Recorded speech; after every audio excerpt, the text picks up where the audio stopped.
یہ کہانی مجھے بچپن سے میرے دادا سنایا کرتے تھے، اور یہ ہماری سب کی کہانی ہے۔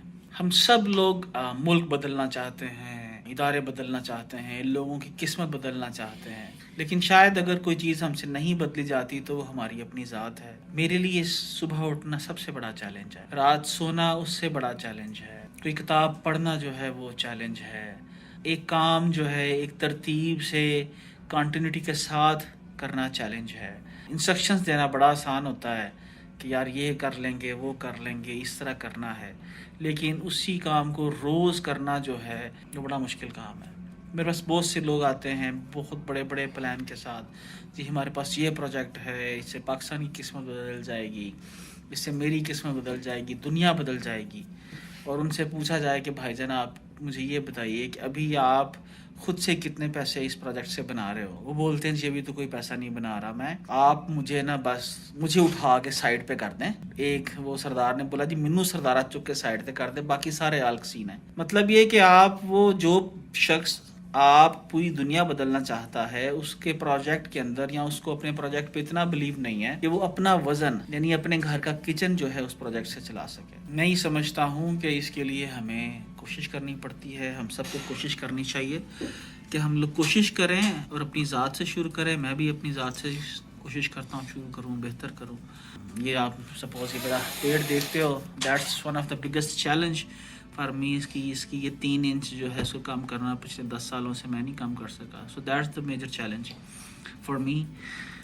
کسی کے لیے جو ہے روز صبح اٹھنا چیلنج ہوگا، کسی کے لیے کوئی کتاب پڑھنا چیلنج ہوگا، کسی کے لیے روز کوئی ای کامرس سیکھنا چیلنج ہوگا۔ بہت سے لوگ آتے ہیں بہت موٹیویشن کے ساتھ، جی ہم نے ای کامرس کرنی ہے، ہم نے اپنی قسمت بدلنی ہے، لیکن 1 ماہ 2 ماہ 3 ماہ میکسیمم چیزیں سیکھنے کے بعد جب چیزیں میچور ہونے لگتی ہیں تو وہ چیز لوگ چھوڑ کے چلے جاتے ہیں۔ میں یہ سمجھتا ہوں کہ مجھے جو اللہ تعالیٰ نے ہمیں نماز کا حکم دیا اس کے اندر بڑی تاکید کی، اور ایک خاص وقت کے اوپر نماز پڑھنے کا کہا گیا، پھر دن میں 5 دفعہ بولا گیا، اور پھر اس کے اندر کہیں پر کوئی معافی نہیں ہے۔ تو میں یہ سمجھتا ہوں کہ یہ ساری کی ساری ہمیں اپنے دماغ کو جو کنٹرول کرنے کے لیے ایک ایکسرسائز ہے روزانہ کی بنیاد پہ جو اللہ ہم سے کروانا چاہتا ہے، تاکہ ہم لوگ اس دنیا کے اندر آخرت میں تو کامیابی ہو سو ہو، دنیا کے اندر بھی ہم لوگ ایک بہتر مسلمان اور مومن کی صورت کے اندر پرفارم کر سکیں۔ کیونکہ جو ہمارے جو دماغ کا جو پیٹرن ہے سوچنے کا، ہم لوگ لیئر پسند کرتے ہیں، آرام پسند ہیں، سست ہیں، کاہل ہیں۔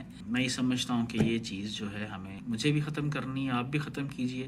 اسی صورت کے اندر آپ اپنا کوئی بھی پروجیکٹ جو ہے چلا سکو گے۔ تو ہوپ فلی جناب سردار جو ہے وہ یہ کہنے کے بجائے کہ سردارہ منو چک کے سائڈ سے کر لائے، ہم لوگ جو ہیں خود اپنے آپ کو اٹھانے کے قابل بنو، تبھی آپ دوسروں کو ہیلپ کر سکو گے، تبھی آپ کمپنی چلا سکو گے، تبھی آپ ای کامرس برانڈ بلڈ کر سکو گے۔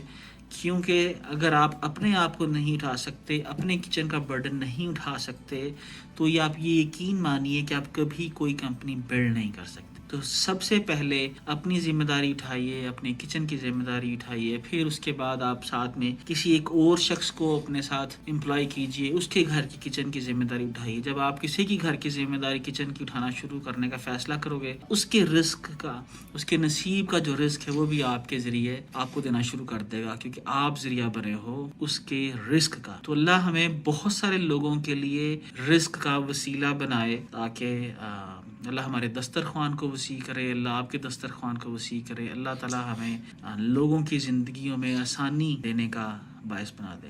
تھینک یو ایوری ون۔ السلام علیکم۔ ہندو آپ نے کیا سیکھا؟ میں نے یہ سیکھا ہے کہ سستوں میں سے جو اپنے آپ کو بہت ایکٹیو سمجھتا ہے، اس نے کہا مجھے اٹھا کے ادھر کر دے۔ مطلب ہلنا میں کوئی نہیں، میں اپنی جگہ کوئی نہیں چھڑنی، لیکن چلیں خیر اس نے تو آواز تو نکالی نا، ورنہ سردار نے تو اس کے اوپر سے وہ گڈھا گزار دینا تھا نا، تو چلیں جان تو بچ گئی۔ لیکن خیر پتہ نہیں سردار نے کیا کیا ہوگا، سردار نے اس کو اٹھا کے سائڈ پہ کیا ہوگا یا نہیں کیا ہوگا۔ تو بس that's what we are G.